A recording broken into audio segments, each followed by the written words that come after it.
Hello and welcome to the Blue Monday podcast.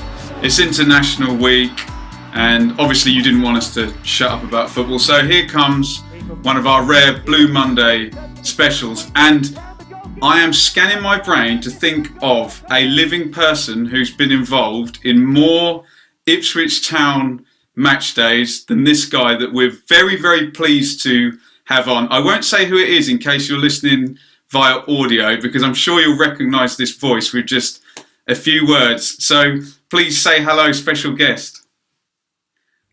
Hello there, Ben. Hello, fellow Blues. Hope you're all well. Well, this fine afternoon for me, but whenever you're watching it, listening to it, hope you're well. It's like silk, isn't it, Rob?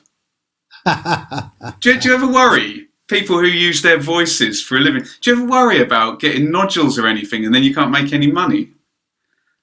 Do you know what? Occasionally I do lose my voice. I don't know why it happens, but maybe, I don't know, once or twice a year I will lose my voice. There was one match not that long ago when I turned up, but I'd literally got no voice. And I gave it a go, but there was nothing, and somebody had to stand in for me. Really embarrassing. What can you do? So yeah, it does occasionally happen, and without a voice I can't do my radio show, I can't do Ipswich Town, discos, anything like that. Yeah, it is a worry. Thankfully, it's usually over in about 2 or 3 days, but yeah.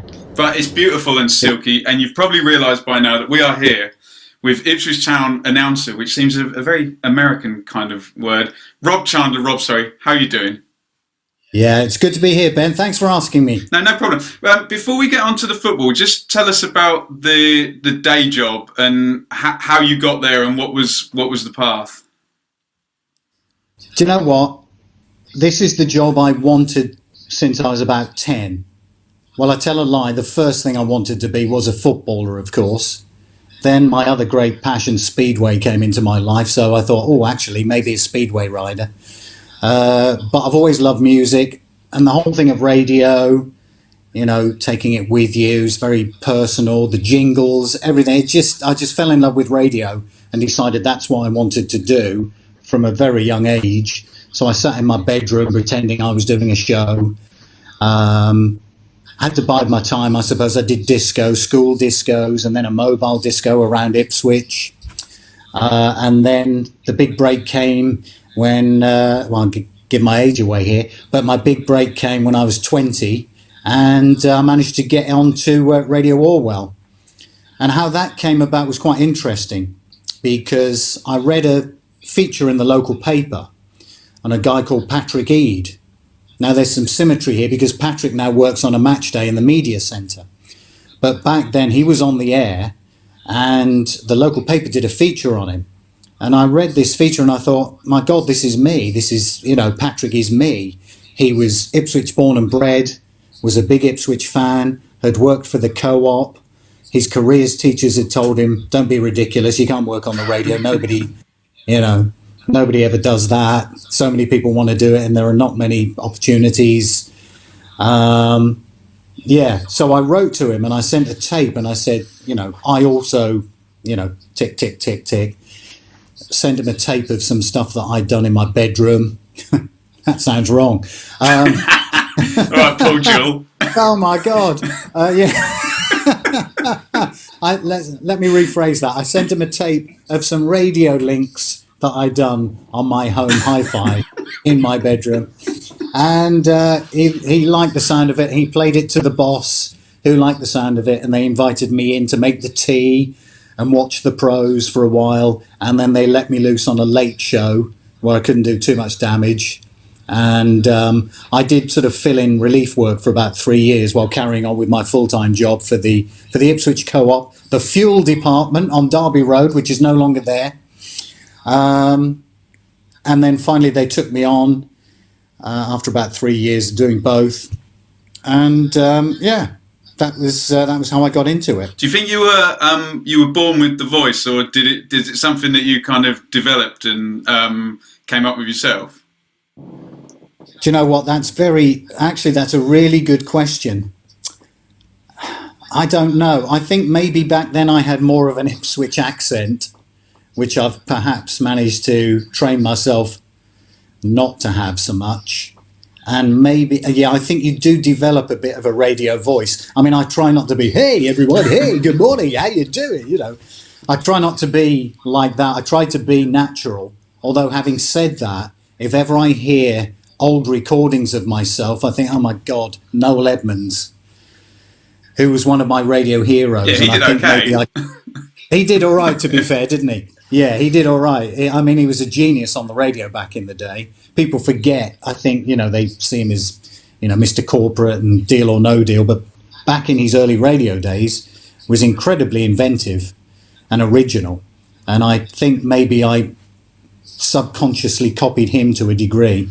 But, yeah, I mean, you can't, you know, if I'd got a different voice, I'd have a different voice. So maybe I have been lucky. But, you know, by the way, thank you for the compliment. It's nice to know that it's a decent voice on the microphone. When you were at Radio Orwell, were there any? Did that parlay into football at all, or was it always music? I suppose it did to a degree, because back then, as people will remember of a certain age, Radio Orwell was the way that you followed Ipswich away from home. You know, there was no BBC back then. No Twitter, exactly. And Radio Orwell was brilliant. You know, the guys we had, Pete Barraclough was the original sports guy, and then Peter Slater, and everyone will remember those evenings or those Saturdays listening to the sports show, and a song would be playing, and suddenly there would be the crowd cheering, goal action, and you think, oh no, you know, who's it going to be for? Please God, it's for Ipswich. And, you know, thankfully back then, of course, more often than not, it was a goal. It was a goal for Town. But I mean, what fantastic days they were, Ben, back then. You know, in the late 70s, early 80s. You know, you'd got the football team achieving so much, the speedway team, you know, which, as I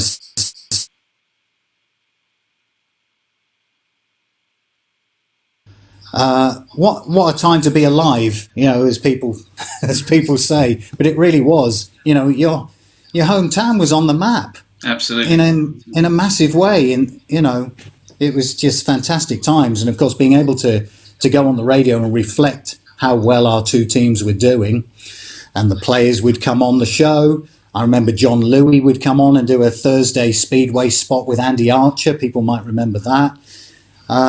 Ipswich was just a fantastic place to be, you know, around about that time. We'll get to football in a minute. So you've ended up now across the border. What other than maybe a pay rise? What tempted you? What tempted you in that direction? Again, a really good question. You know, people back then said, "What are you doing?" You know, so it was 1984, and we heard that Norwich was getting a commercial radio station. And to my mind, it was a bit of an adventure. You know, it was only 40 miles up the road, so I could still easily get back in an hour to watch the town and to see the witches and to see my family who stayed in Suffolk. But it was, you know, the thought of being in from day one at a brand was quite appealing. And I did like Norwich as a city. You know, there's no denying it is a lovely part of the world. I don't know. Looking back, it's strange because I'd only done 2 full years, you know, in full-time work for Radio Orwell, 5 years in total. But somehow that felt like the right time to try something new. So I applied, got the job, and was in from day one. And Radio Broadland was the station. You know, hit the ground running, did incredibly well. Lots of great memories from those times. Looking back, I maybe should have kept my football allegiance a little quieter. You know, I made no secret of the fact that I was an Ipswich fan. And I suppose, you know, still being the early 80s, I was still riding on the back of all our success. So it felt quite good to say, hey, you know, I'm a Blue. And the fact is, Radio Broadland covered quite a big part of Suffolk. When you think that Lowestoft was one of its key areas, Hale, Swangy, Stradbroke, Saxmundham, all sort of came under the Radio Broadland catchment area. So it felt okay to be the voice on that radio station representing that part of the audience who were blue. Norwich obviously were the prime team as far as coverage was concerned, but Ipswich also got a mention. In fact, for several seasons, I was the Ipswich reporter. I would go down to Portman Road and report back on a Saturday afternoon for Radio Broadland on the Ipswich games. But it did make for some interesting, especially as I played Sunday football back then, and Radio Broadland had a team, because it was quite well known. Am I allowed to use bad language on this? Yeah, go for it. Just check. It would be, oh, you're that bloody Ipswich fan, or oh, there's that, beep of an Ipswich fan. So quite often there would be just the occasional late tackle that I had to put up with, and comments, off the ball and stuff. Yeah, so maybe looking back, I could have given myself an easier life if I'd kept quiet about it. Interesting. Let's segue into the actual fandom then. So can you take me from, because everybody has this period where they kind of fall in love with the football team and with the, whoever it is they're going to support. Yeah. What was that for you? And you're probably going to have to mention what you just said, as in coming back and working. But how did that then parlay into actually working at the club on a match day? I had no choice but to be an Ipswich fan. My mum was crazy about football and used to know some of the players back in the day. She would stand on Churchman's, on the terracing, and some of the players would come over and chat with her. My dad used to go home and away. My brother, who's 5 years older than me, he was a fan. So I was very quickly aware of, Ipswich Town. And football was a massive part of my life back then. Lived and died for football, played it in the garden, played for the school team, kicked the ball around. In fact, just diverting slightly, because any time I saw something that impressed me, I had to replicate it at home. So the day after my brother first took me to Foxhall Heath, the next day there was a speedway track in my back garden. Same with the football. My back garden was turned into a mini, so much so that I used to pinch my mum's, well, not my mum's, but the toilet rolls in the house and throw those around the back garden just to make it look properly authentic, So yeah, I was desperate to get to Portman Road as soon as I could. I was deemed too young until England won the World Cup, and there was such euphoria after that. I was allowed to go for the season, so it would have been 66, 67 as when I first started going. And I remember the team we played were in red and white. I've forgotten who it was now. I think it might have been someone like Bristol City, but we won the game convincingly. And so I was hooked from that moment. So I was what would I have been then? 7 when I first started going. So Bobby Robson comes along, 1969. My This Week in ITFC history colleagues will kill me if I get that date wrong, but I wasn't there. I wasn't around. Take me through that. That time as a fan. Talk to me about players and teams and what I you can saw. remember it. I was a kid, in Ipswich we're a second division team. Everyone in my class, in my year at school, had big teams they followed.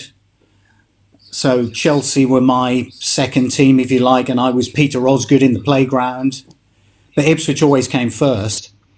I think it would have been Bill McGarry, wasn't it?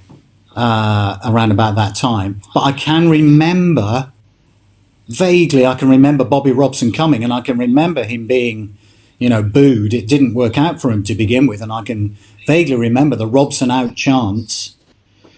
But obviously, the Cobbles did what they did, stood by him, and the rest just followed. And from memory, from the early 70s, it was just a fantastic ride of cup runs, success in the league, European nights, wonderful times.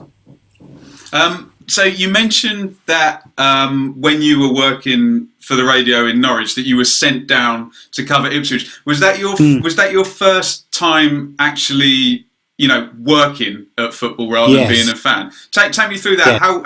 How was going from? I know it's only a few seats over there to over there, but how did that change the experience and how you looked at everything? Yeah, it was quite different. I mean, all through the years I stood on the North Stand terracing or Churchman's. Then I bought season tickets, sat up in the Cobble Stand first of all, then still call it the Pioneer. You know what I mean? Me too. Yeah. So then to doing the reporting, it was something I always wanted to try. So it was good. But I mean, I just used to celebrate the goals in the press box as much as I did on the terraces, and because I'd get looks from the press guys who just sat there stony-faced, reporting. I did get in trouble once. We played Norwich. I think it was a Friday night game. We beat them 2-0. It was the Tarico and Mason Remember, yeah. goals, possibly on Sky. 97? Something like that, wasn't it? And I swung from the, the what would you call it?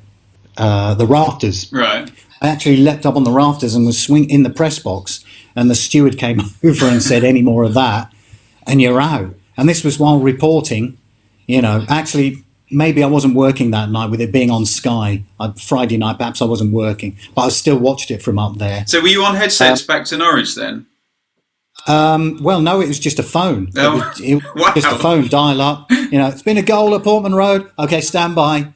And then, goal at Portman Road, let's cross to Rob Chandler. Yeah, Ipswich, 1 up, blah, blah, blah, whatever. Yeah, put the phone down. I then did a few games for Sky, actually, and TalkSport. And again, it was on a mobile phone. I mean, everything is ISDN, Super Studio. Then it was a mobile phone. I remember I got into an argument with a Man United guy once. It was Ipswich Man United, and he was...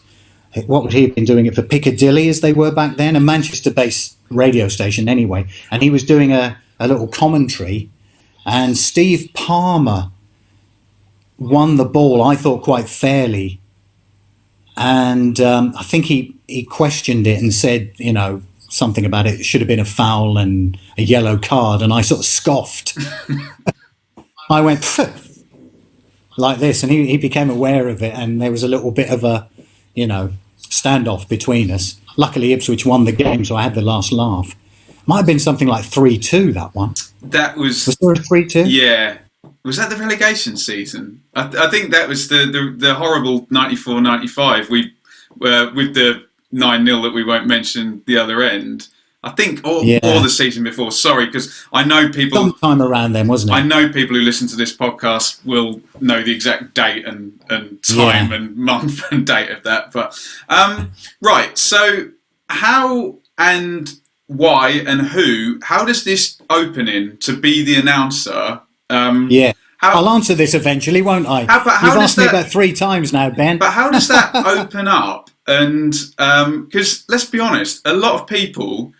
They would love to do that job, wouldn't they? You're getting paid to come down and watch the football from that lovely little seat in the, with the glass bit in the corner there. Sorry, I'm going to do it in the form of about 8 questions in a row. Who was doing it before? And how did you get asked, and how did it happen? And how long did it take you to say yes? Okay. I think I've got that. It was a guy called Dave Richardson who was doing it. And I think he was dubbed Disco Dave by the fans. Nice. Because he did have that radio voice. Bless him. And I don't think he knew a great deal about football. And he certainly didn't know a great deal about Ipswich Town. I remember what used to knock me is that he used to, when he announced the team, he would announce John Walk as Big John Walk. And I used to think, he's not actually that big, is he, really? Anyway, I'm going off piste here. Disco Dave was doing it, and I think there was a clamouring from the fans for someone who actually knew the club a bit better and the job a bit better to take over. Sorry, Dave, if you ever get to hear this, you're a lovely guy. But David Sheepshanks decided that he was going to change it. And for a while, he alternated between me, Stephen Foster, and another guy who was on SGR, whose name escapes me for the moment. So we were taking it in turns. So one game in 3, it would be me. And it was the season that we played Sheffield United in the playoff semi-finals. And 96, 97. Was it? Was Charlton 97, 98, and then the 2 against Bolton? Yeah, I've got that right. Okay. So it was that season we were taking it in turns. Now, it just so happened that my night fell on the evening of the home leg of the playoff semi-final. And it was the first time I had this idea, because I'd introduced singing the blues. I was aware that the crowd was singing, never felt more like singing the blues. So I suggested to the guys at the football club that we play the Dave Edmunds version of that song. We'd won a game on a Saturday afternoon. We stuck Dave Edmunds singing the blues on, and the whole ground clapped along to it and sung it. And I thought, we're onto something here. And so the club had their own version of it recorded, Love It or Hate It. That was the one that we adopted. And I had a brainwave driving down to Portman Road that I would get each stand to sing it in turn, and then for the whole ground to sing it, to get the atmosphere going. And it worked an absolute treat. Churchman's did it, Cobbled, Pioneer. I think I saved the North Stand till last, and then said, right, everybody. And literally, even now as I think of it, I'm getting goosebumps, because you have to experience the noise of the crowd down on that pitch when they're in full voice. It's astonishing, Ben. It really is. Can I just talk about that? Because obviously football fans can be they can be a bunch of arseholes, can't they? to say it lightly. You must have had a hell of a lot of self-confidence to want to go around and try and do this. Did it not come into your brain? What if this all goes wrong? Yeah. There was always a chance that people would be, bugger off, Rob. We're just here to enjoy the game. We're not going to get involved.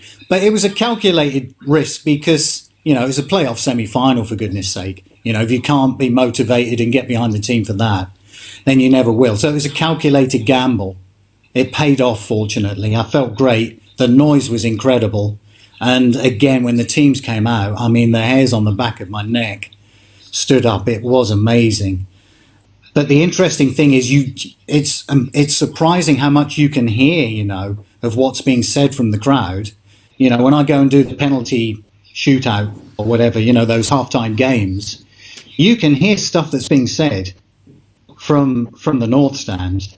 So if you're a player and you're getting a bit of stick, believe me, you hear it. So it's interesting. Do you think this is what ultimately got you the gig then? One, the fact that you were a fan and you weren't just reading off a list or a script, and 2, the singing the blues thing then? That's exactly it, Ben. David Sheepshanks at the end of that season rung me up and said, thanks for your efforts, Rob. The other 2 guys were great, but the atmosphere you got for that Sheffield United game, I want that all the time. That's what I want at Portman Road. I want it to be rocking. Would you now do it on a full-time basis? And there was some doubt. Did I want to turn my love, my passion into a job? Right. It's great going along, no pressure, shouting, swearing, singing, jumping on people, hugging strangers when the team scores, to then just have that discipline and that, a little bit of pressure on you, to get it right. I gave it a little bit of thought, but no, to be fair, it's a hell of an honour. It's a labour of love. And crikey, to have been doing it now, what? It must be 20 years now. Well, So I've had a good run. Well, that was when I fully started going. I remember the Sheffield United game, and I remember the singing the blues happening. Before we go, I want to talk about what your actual match day looks like. But you just mentioned him. Can you just talk to me about David Sheepshanks? And it sounds like he was, from what I've heard, he was a bit of a character, a bit of an old school kind of chairman owner. Everything's personal and phone calls and things. Tell me about Sheepshanks and what he was like as a boss. You know what, David was great. I won't hear a bad word said about him. He was fantastic. He'd always speak to you, handshake, smile, pat on the back. He'd praise you. When you got it right, and he clearly loved the club, absolutely loved the club, and was adamant that I get the crowd going, even if we were losing. Now, Rob, don't forget. Even if we're behind at half time, I still want you to get the crowd. You must get the crowd, behind the team. So, he kept you on your toes, no doubt about it. And he'd, every game he would come and say hello to us. I did get him in a little bit of trouble once, just going off, a little story here. It was a cup game against Manchester City. Again, it was a night game. It might have been a Saturday evening. That was on BBC, Rob. It was on BBC, and that's what landed me in trouble. We lost 4-1. That's it. And if you remember, we conceded the first goal right on half-time, down the north stand end. Brilliant volley from a corner. I want to say Ale Berkovic. Okay, I'll take that. It was definitely a corner, but it shouldn't have been a corner. BBC showed a replay of the ball going out of play, and it should have been a goal kick. And I was mightily pissed off that we were 1-0 down, and it felt like a real injustice. So when the teams came back over the second half, I actually used that as motivation. I actually said, right, come on, everybody. I've looked at the replay leading up to the first goal. It should have been a goal kick. So we are unjustly behind. So come on. Let's get back in this, get behind the team. Anyway, game kicked off. A few minutes later, the club secretary, David Rose at the time, came running up. What did you say? What did you say? I've had the FA representative onto me. You've potentially incited a riot here. I thought, hang on a minute, this is Ipswich Town, But anyway, you're not allowed, of course, to criticise refereeing decisions. I think even clubs that have the big screens, they turn them off. Yeah. They don't show any contentious moment because they don't want to show the referee. Or away goals ever. Oh right, really? Yeah. Oh okay. So anyway, David gave me a telling off, and on the Monday morning, David Sheepshanks rang me. And bless him, he was really good about it. He said, look, I'm obliged to point out the error of your ways. The FA could hit us with a £20,000-30,000 fine or something. Yeah. But they're going to let us off on the understanding that I tell you never, ever to do that again. He said, I know where you're coming from. I know how you feel. That's why he hired you. Yeah, exactly. Yeah. So, yeah. But no, David was great. He really was. And, it's interesting because I remember after we'd gone into administration, I bumped into David and he looked crestfallen and close to tears. And he said to me, do you know what, Rob, we just needed to sell one player. We just needed either, I don't know if I'm giving away any company secrets here. It was a long time ago now. I think probably everyone knows this. But they just needed, I think, Matt Holland or Herman Hreiderson to agree a move. And that would have, kept the Wolves at the door. Is that the right expression? The Wolves from the door, I think. Yes. I think, obviously we should say that Rob's on here, and he works for Marcus Evans, so we're not going to be asking him some questions that people maybe want me to ask. But I think what a lot of I will just say this, Ben. I have met him. okay, I introduced myself to him. I saw him turning up at the ground, and he happened to be coming up the stairs at just about the right time. So I introduced myself to him. I said, "I'm Rob Chandler. I'm the match day announcer," and he was absolutely charming. He said, "Oh well, it's only taken me 5 years to meet you. How are you, Rob?" Shook my hand. We had a chat about the current state of affairs. Obviously 5 or 6 years ago. So that one encounter, he was absolutely fine. Really came across as a nice guy. So I will say that. But yes, you're right. I obviously have to be careful what I say. I think the point I was going to make, and I mean, you've just basically sort of solidified it, is that on the one hand, you have this guy who you have a personal relationship, who's even telling the announcer what to say when the away team has scored, and on the other hand, it took you 5 years to meet the other guy. But look, Rob, I'm not gonna ask you about any of that stuff. So don't worry about that. What I do want to know is, can you take me through the match day? So in particularly. When do you appear? What do you see? Where do you get to go? Who comes up with the format, etc., etc.? Take me through that. What do you get to see that the rest of us would love to see but don't get to? Not a great deal, Ben. Everyone imagines I've got this, behind the scenes. Pass, yeah? Yeah. It's changed somewhat through the years. I mean, I can stand, I'm going to walk into a joke here, but I mean, I could stand down on the pitch at 10-3 and I look around and it seems pretty empty. Some people will say you could stand there at 3 and it looks that way. But, I mean, back in, shall we say, slightly more successful times, people used to turn up well in advance of kickoff and you could begin to build that atmosphere. So that's the one thing that's become quite difficult, really. I'm there usually about an hour and a half before kick-off, and I usually start just after an hour before 3 o'clock or 6:45 for a night game. Do you write the format, Rob? No, the script is written for me. Obviously, within that, there's room for ad-libbing.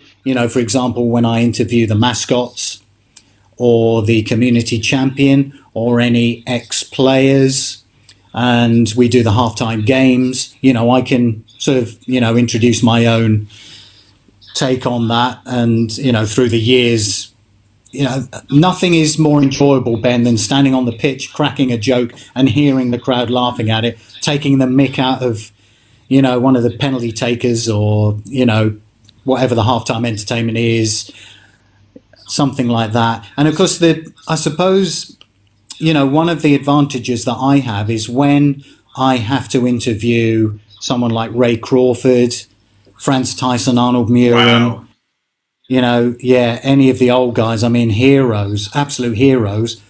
I'm a little bit like you. I can recall certain games and moments, and I bring those up, with these guys. And I like to think the crowd appreciate my knowledge and my love of the club, and they're half decent interviews to listen to. Obviously, there's a bit of an issue with the PA system. It's not perfect for everybody everywhere in the ground.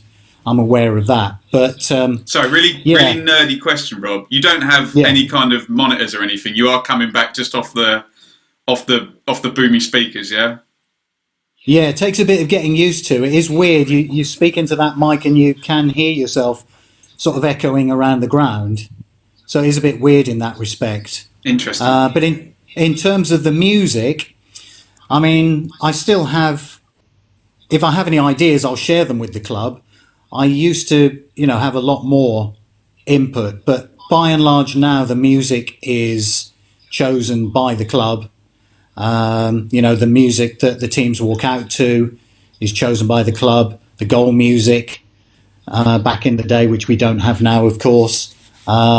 Sweet Caroline, which I know isn't everybody's cup of tea. Not down to me, folks. Not down to me. I mean, yeah, if I have an idea, I'll suggest it, and if they like it, it will be, implemented. But by and large, I'm the voice. You know, Can you talk to me about, probably tricky, but minute silences and things like that, where you're the one setting this up, and I assume there's been over that span, and how you deal with that, and can you just parlay that into the recent Kevin Beattie thing, because you would have had to kind of stage manage a lot of that, and that was a pretty tough night, I think, for a lot of people there, wasn't it? well, sadly, I missed that game. I was away Oh, on of course holiday. you did. I beg your pardon, Rob. Sorry, yeah. Yeah, I missed that game and was gutted because Kevin Beattie and I co-hosted a Saturday show on Radio Suffolk for a while. A lovely guy, so we got to know each other quite well. So I was gutted that I wasn't there for that. Having I seen him apologise. make his no problem. Having seen him make his debut for us and admired him as we all did back in the day, that was an incredibly sad night. But no, I was away for that one. But yeah, it's it's quite scary, Ben, as because most fans will know when there's going to be a minute's silence or a minute's applause, and they will see the players forming up, and the referee gives me the nod, and I begin my spiel from the script, and it goes really quiet, and I'm suddenly aware of the silence and the fact that everybody's listening to me, and I've got to get this right. No slips now. Get it right, And there've been one or two occasions where I've had to liaise with Sky. Sky have been covering it. Sir Bobby. And they're for Sir Bobby. Well, yeah, I think that was the Beeb. But there've been some with Sky where the producer comes over, or director, whatever he is, and he said, "Right, Rob, we need you to get this bang on for timing." And I'm, oh God, So the players are coming out, and he's right. Get going. And luckily I've hit every one bang on, and he's given me a pat on the back and said, I don't get this cooperation everywhere, so well done. But I'm gonna maybe I should keep quiet about this one because probably everyone's forgotten. But my most horrendous moment with a minute's silence, this will forever haunt me, Ben, was after we lost John Lyle. And for some reason, I was down on the pitch. I did the teams, and I started to make my way back up to the box. And I got there. I suddenly became aware of this silence, and I thought, well, this is odd. And someone said, the minute's silence. I'd just totally forgotten the minute's silence for John Lyle. And I mean, you can imagine how awful I felt for the rest of that game, and for weeks afterwards, and even now as I recall it. But what can I say? We're all human. We all make mistakes. It was just one of those moments that I just brain freeze. And so any time now there's a minute's silence, I always have someone next to me. Please just say to me, minute silence, just remind me, so that never happens again. So apologies to anyone who was, upset by that. I was mortified. Absolutely. Talk to me about goals then. Two sides of this. Let's talk about the away team scoring first, because sometimes you sound grumpy as hell. It's quite funny. Are you under any instruction when the away team scores what you've got to do? Do you know what? I'm not sure, Ben, if it's an actual FA requirement that you announce the away team goals or what. I do it, and obviously I'm feeling peed off about it, so I will sound grumpy. That's not me trying to just appease the crowd. That is genuinely me being pissed off. I mean, in the local derbies. Oh no, the 5-1. Well, I think by the time it was 4-1, I was just resigned to it. So I just said it in a kind of a matter-of-fact sort of way. But there have been times where I've been so annoyed about it, I've not even bothered doing it. I just couldn't bring myself to say goal scorer, James Maddison or whoever. I just ignored it. Do you have you got a monitor up there? Is there ever a point where you're like, who scored that goal? Who scored that goal? I didn't quite see it. It was up the other end. I don't want to get this wrong. Someone tell me who scored the goal. Well, do you know what? For years, when I first started doing the job, and for many seasons after, we used to have a halfway line spotter, guy called Justin. He used to have a lovely seat, one of the best seats in the house. Can I have I that think job? yeah. Do you know what? He was either in the director's box or right next to it, and he had a walkie-talkie, and he would tell us about the substitutions because obviously he was looking right down at the dugout. So he would say, "Yeah, it's going to be number 12 for them coming on for number 7," or goal scorer. Well, sometimes he struggled to see it, but he said, "I think it was number 10." We could wait for Sky to verify it. So there have been times where we thought, who the hell scored that? No idea. We just had to leave it. But a few years back, poor old Justin got the heave ho. So we don't have that spotter anymore. So we just have to do the best we can. There are 3 other people in the box with me. Terry, who's playing the music, Peter, who does the scoreboard, and Neil, who's the marketing guy at the club. He's usually in the box. So before I make any announcement, I will say, right, Waghorn got that. Yes, all agreed. Waghorn, yeah. Or I think that was number 10.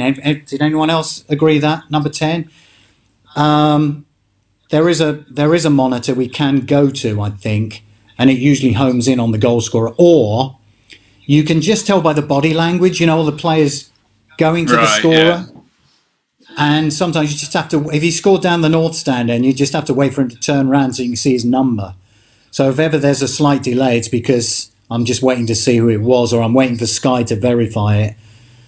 Yeah. I don't know if you've seen on YouTube, there's some brilliant documentaries about the Aguero Manchester City goal. And one of the best bits is they've got the guy who does your job for Man City. And they said they were literally rolling on the floor celebrating. And someone's like, cue goal on the screen or whatever. Have you ever lost it and been yes. Into the game that you've then completely messed up the announcement, or I don't know, blown the speakers or whatever because you went too crazy? Some people who've sat in the right sort of areas will know that in seasons gone by, in a big game with an important goal, I've actually leapt up onto the tabletop and I've been at the window, at the glass, like this. And the police control room next door are like, get down. And the Bolton game, game, yeah, the 5-3. Yeah. When Magilton equalised in the last minute, made it 3-3, I leapt so high, I punched out one of those... the panels in the roof? Panels in the ceiling, the sort of the honeycomb kind, and it fell down and caught the cheek of one of my colleagues and cut his cheek. And that panel laid, propped up against the posts for quite some time before they put it back. So, yeah, definite yes to answer that question. Do you remember, I don't know how much you recall this, the last game of the North Stand, you went and stood on the North Stand. I did.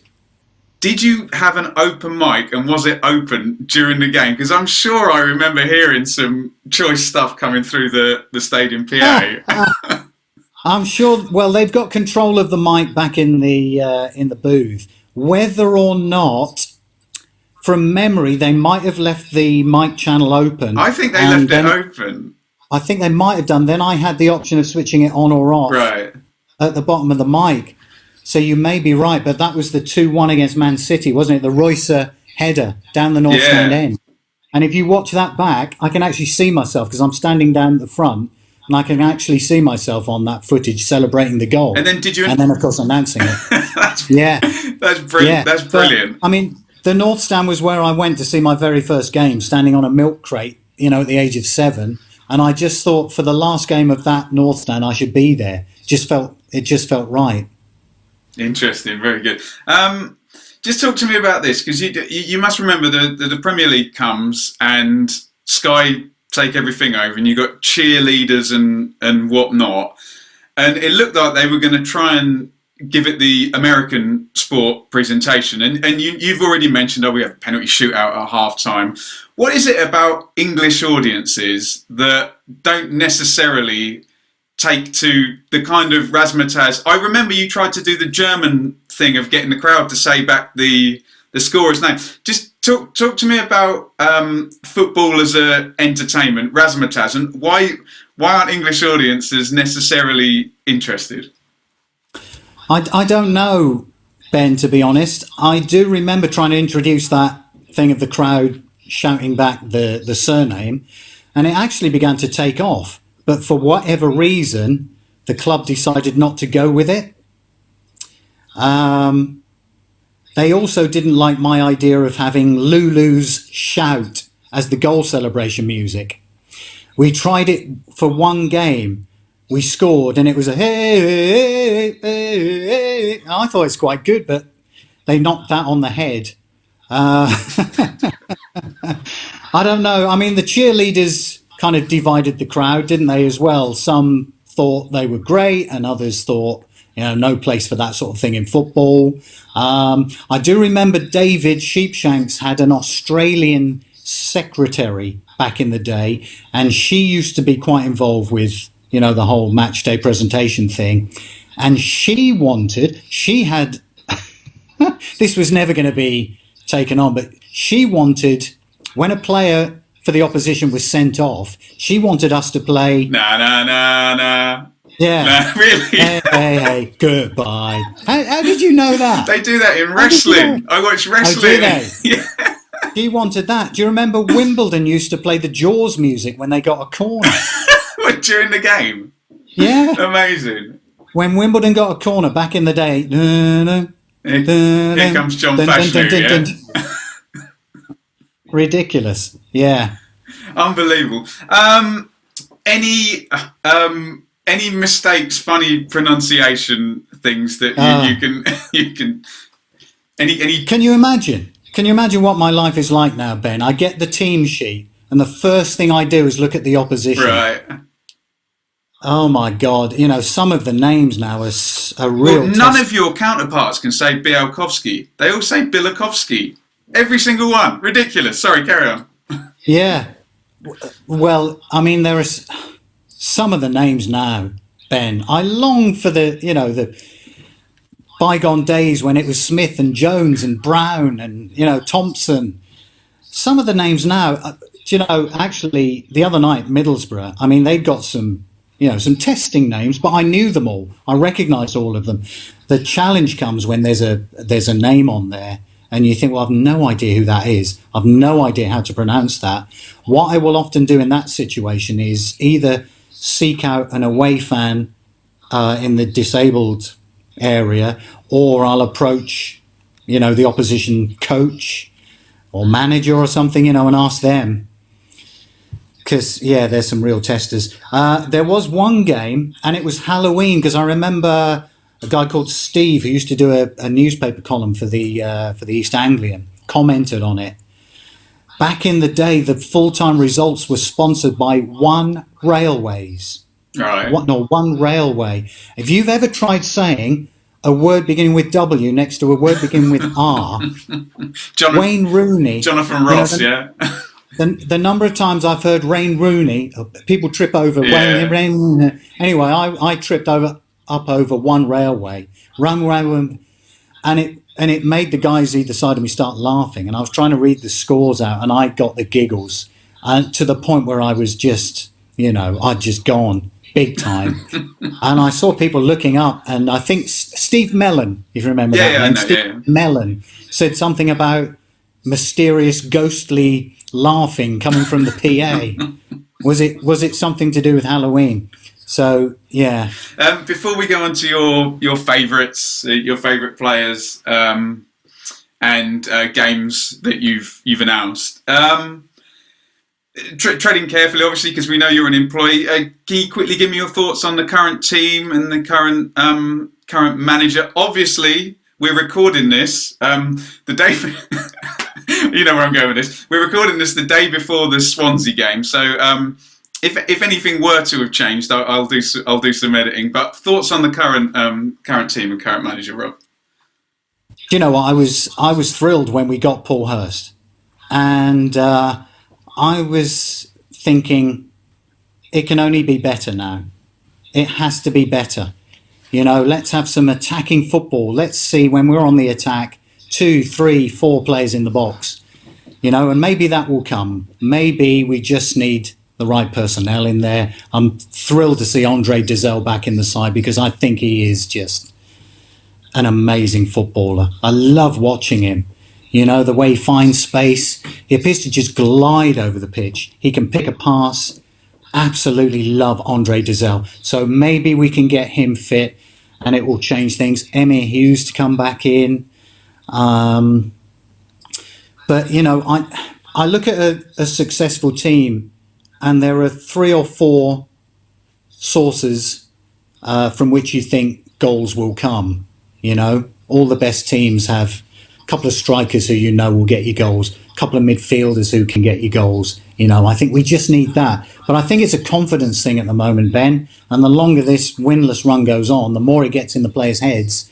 2-0 up at Birmingham at half-time, surely that had to be the one that broke the sequence. And yet somehow you knew when Birmingham got back in it 3 minutes into the second half, you were just waiting for a Birmingham equaliser. But I will say this, we mentioned the early Bobby Robson days, and the crowd were booing and wanted Robson out. Look what happened. I remember John Lyle's first season here, we didn't look anything special. His second season here, we started playing the ball, we were scoring goals, we were promoted. Let's give him time because clearly he's got something about him. All new managers need time to implement their way of doing things. I'm sure it will come. We just need that first win, and I think the rest will follow. And we'll caveat this again by saying this is probably going to go out in about a week's time. So if either of us end up with egg on our face with any comments, Rob, talk to me about your favourite matches since you've been announcing. One of my favourite memories of you is after Darryl Roberts died and Sheffield United, and you really went for it on the pitch. Yes. Can you talk to us about that moment and what you said and why you said it, and your favourite games that you've announced? I've got to give a guy called Mike Noy credit for the Sheffield United game and the use of Tom Hark, because he'd been up to Bramall Lane for the cup match a couple of weeks before then, and he'd said how Sheffield United had, really milked that, and that we should use it as a kind of a payback. And because 2-0 down to 10 men, I thought, well, it seemed like a good idea at the time, but we're not going to get to hear this song.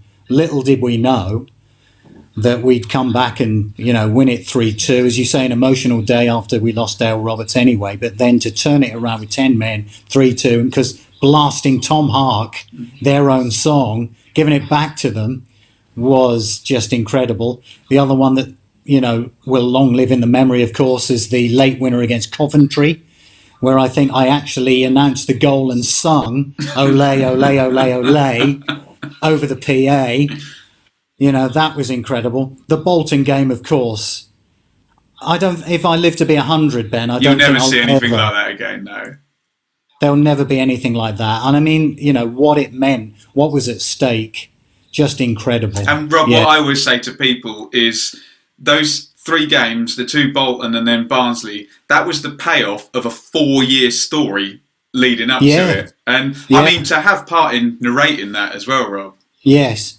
Oh, it was heartbreaking. I remember the first Bolton playoff semi-final where, we gave it our best shot and lost. I was in tears on the pitch. I was consoled by Stuart Jarrold, the ITV reporter, Stuart Jarrold.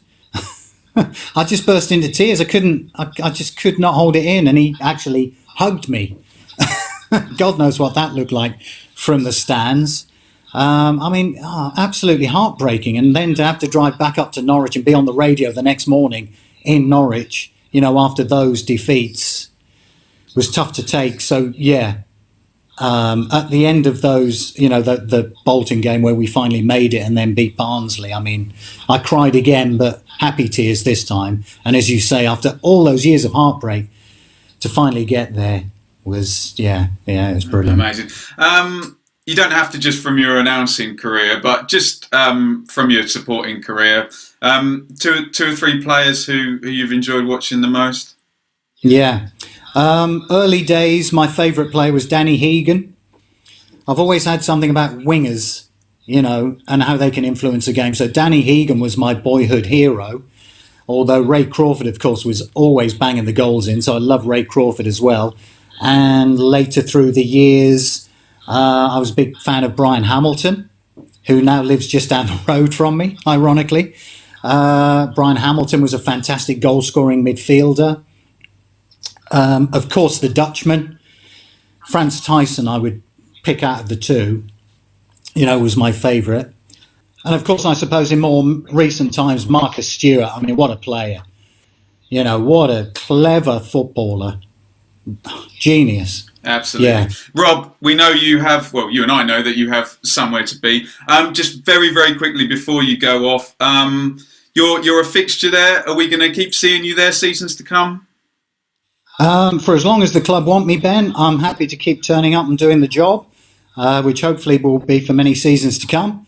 But, if they decide a change is due, then, it'll be a sad day.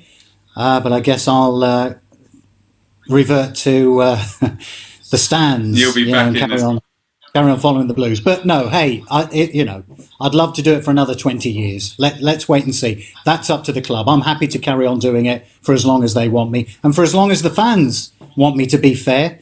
The fans have been great with me. Thanks for all those votes in the Those Were the Days questionnaire. Brilliant stuff. Rob, thank you so much for your time. I know you've got to get off. Where can people find you on Twitter? At RadioRob.c. No, hang on. What am I? At Radio Rob. Yeah. At Radio Rob. Radio Rob C. We'll tag you. We'll tag you in the podcast. Rob, thank you. Hang on. I'll have a look at my phone. It's at Radio Rob C, isn't it? I might be able to find it quicker than you, Rob, if I go in my...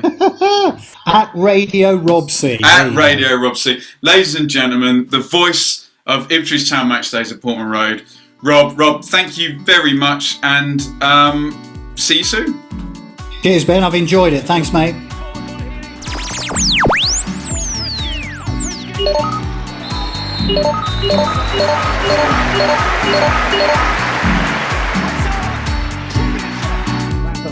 Even better back to Stewart. Oh, he turns to be